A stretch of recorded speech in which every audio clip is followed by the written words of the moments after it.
From Hollywood, it's time now for Johnny Dollar. Eve Holden, son. Hi, Sheriff. You put in a call for me, did you? Yes, I'm ready to go to work.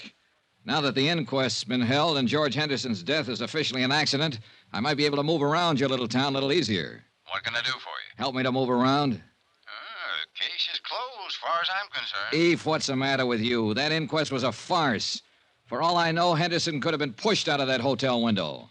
The attitude of different people in this town makes that whole thing... Hold on now, son, hold on.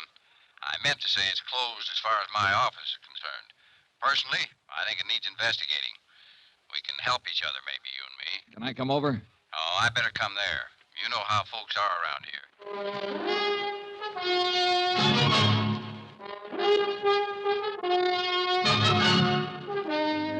Tonight and every weekday night, Bob Bailey in the transcribed adventures of the man with the action-packed expense account, America's fabulous freelance insurance investigator. Yours truly, Johnny Dollar.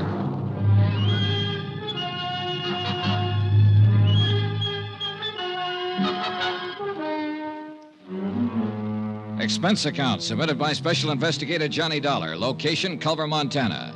To Paramount Insurance Adjusters, Hartford, Connecticut. The following is an accounting of expenditures during my investigation of the Henderson matter. The question, accident, suicide, or murder? Expense account item 4, $3.48. 1 day later to Tim Connor's office in Hartford explaining the situation in Culver. I'll read it back to you, Mr. Dollar. Mr. Tim Connors, Paramount Insurance Adjusters, Hartford, Connecticut. Coroner's inquest into death of George Henderson, policy number EMP-196667, found death to be accidental. In my opinion, the inquest was not thorough. Have decided to stay on in Culver and conduct my own investigation. If any change, please advise via Western Union, Butte Hotel, Culver. Am forwarding copy of coroner's verdict this date. Best regards, Dollar. Correct? Okay. Oh, Mr. Dollar. Good luck. Yeah, sure. Expense account item 5, 68 cents, postage. I mailed a copy of the coroner's verdict to Hartford, airmail special. After that, I went back to my hotel to wait for the sheriff, Eve Holton. Come on in, Eve. Oh. Hello. Hello. Mr. Dollar, my name's Porter. I'm the manager of this hotel. Oh, well, come in, Mr. Porter. I can't right now. I've got some other things to attend to. Well, anything I can do for you, Mr. Porter? I'm going to have to ask you for your room, Mr. Dollar. Oh? When? Today. Any particular reason? We're all filled up. The room's been reserved for 6 weeks. By whom? What? Who reserved it? Why, a man from Bozeman. It's a sort of convention. Sort of convention. What kind of convention is that, Mr. Porter? Look, Mr. Dollar, you'll have to leave this room today. The man's coming in tonight. Uh-huh. And there's no other hotel in town? That's the way it is, Mr. Dollar. No other place to stay? No. So I have to pack my bags and get out of town, is that it? I must have the room, Mr. Dollar. Who asked you to say you wanted the room, Mr. Porter? Who asked you to come here and kick me out? Why, no one. Well, you go back to no one, Mr. Porter, and you tell no one that I'm staying right here in this room here in Culver until I finish what I have to do here. You tell that to no one, will you? Mr. Dollar, I'd hate to call the police. Go ahead, Mr. Porter. Be sure and tell them about the sort of convention you're having and how all the rooms are sold out. Tell them about Mr. No One and tell them I called your bluff. Anything else, Mr. Porter? I was at the stage where I was beginning to take notes for myself. Note 1, the mayor didn't want to have an inquest into the death of George Henderson. Note 2, when they did have an inquest, they didn't want to really find out anything. Note 3, Mr. Hotel Manager wanted me to keep on not finding out anything by getting me out of town. I explained all of this to Eve Holton when he showed up a half an hour later. Kind of tight, isn't it? I don't know what that means, Sheriff, but it's pretty stupid. Yeah, it's stupid, son, but it could be effective. Now, I'll tell you what. If Porter calls the police, I'm the police, so don't worry about that. I'll hem him and haw him. All right, thanks. Now then, tell me how much your insurance company's stuck for. $50,000 if Henderson's death goes by as an accident. The good book says that's what it was. I know. There's a chance, too, he had a heart failure and fell out of that window. No, sure. Always a chance. We might have to dig him up and find out, Sheriff. Oop, no, hold on. Autopsies and digging people up is one thing you'd have a hard time doing around here. I might insist on it. I don't know. We'll let that go for now. Say, tell me about Mrs. Henderson. Where's she from? Here? Right here in Culver. Now, she didn't get that mink coat and those diamonds she was wearing at the inquest in Culver. More important, she didn't get that continental look here either. So what's the story? Well, her name was Pauline Underwood before she married George. Born and raised right here in Culver. Of course, she went to school in the East, and she's been in Europe a couple of times, but most of her life's been right here. She is a mighty pretty widow. And a mighty rich one, too. Henderson had it. I know. This divorce she talked about at the inquest yesterday. Well, everybody in town knew they weren't getting along, never did get along. How could they? Pauline's 26 and George is 59. He could have been her father. As a matter of fact, he almost was. Well, tell me about that. You got a drink? Oh, yeah. Well, George raised Pauline from the time she was 14. He paid for all her schooling and growing up. She didn't have any folks after her old man died. George was pretty good to her. He sure was. Was he a friend of her parents? Well, Tom Underwood worked out at the ranch for George. When he died, there was Pauline standing around. Oh, yeah. Oh, thanks. And she eventually married him and his money, huh? Well, I wouldn't put it that way exactly. I think she liked him. Now, I've gone over what you're thinking, son. Those two were talking about divorce for some time. The papers had been drawn up for a settlement. She'd have got a lot of alimony and so on. Oh, Pauline had no call to push him out that window or have him pushed out. At least not for money. All right.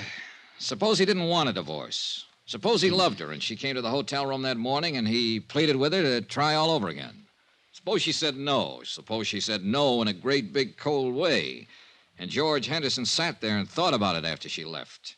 And he got sick all over and he walked over to that window and... Suicide? What do you think? You knew him.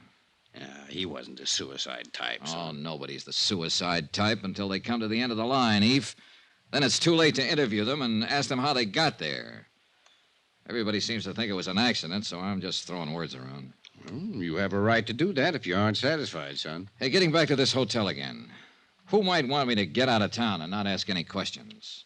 Anybody. Well, who? No idea. But it's somebody who has some feelings in this. Hey, who owns this hotel, Eve? Noah Baxter. Who's Noah Baxter? Rancher. Got a place about 15 miles from here. Pretty big man. Uh-huh. Friend of Henderson's? Yeah. And let me put that question a little different. Baxter a friend of Mrs. Henderson's? I don't know. Can you find out? I can try. Well, find out about him and any other friends, Eve.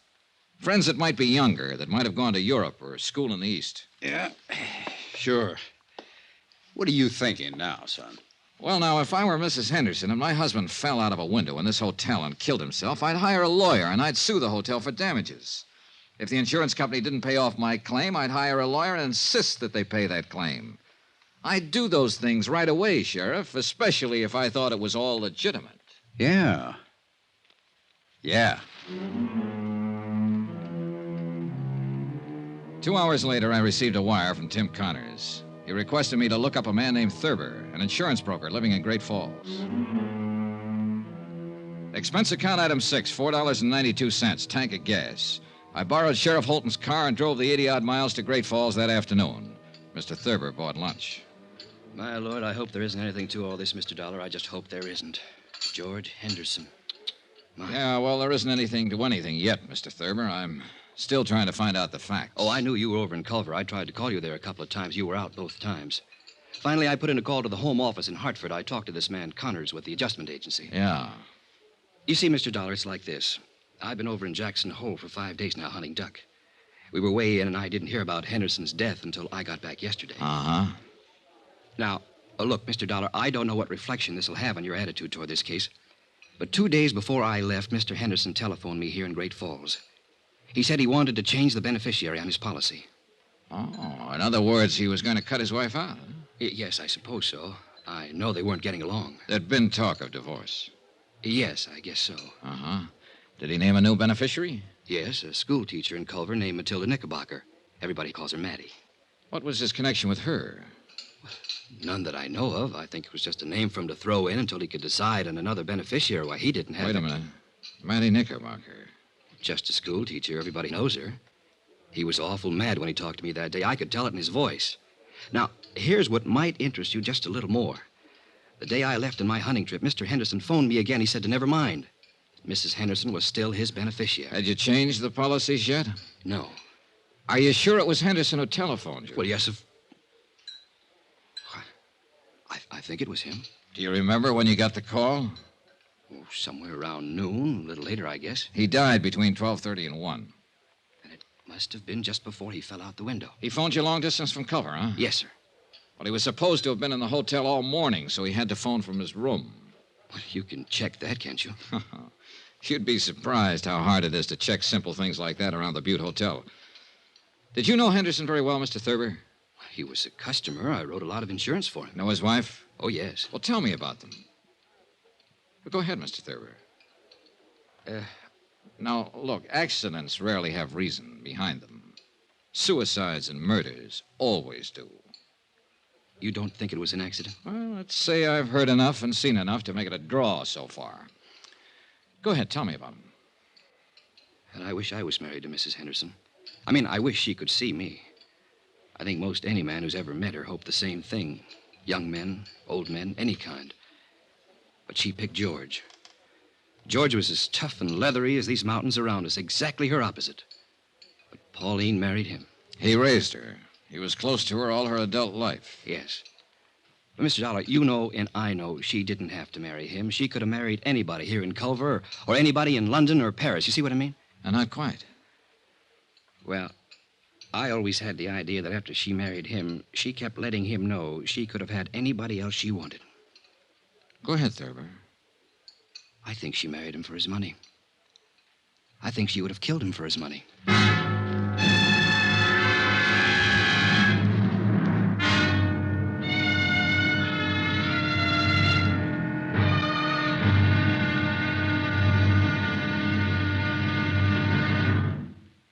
There'll be another intriguing episode in our story of the Henderson matter tomorrow. Tomorrow, the whole affair becomes a town issue, and I become the town goat.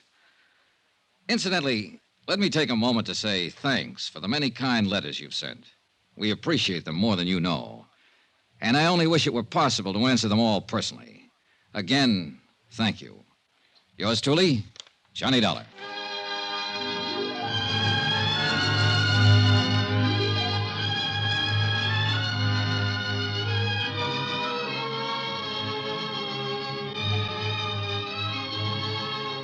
Yours truly, Johnny Dollar, starring Bob Bailey, is transcribed in Hollywood. Written by John Dawson, it is produced and directed by Jack John Stone. Be sure and join us tomorrow night, same time and station, for the next exciting episode of Yours truly, Johnny Dollar. Roy Rowan speaking.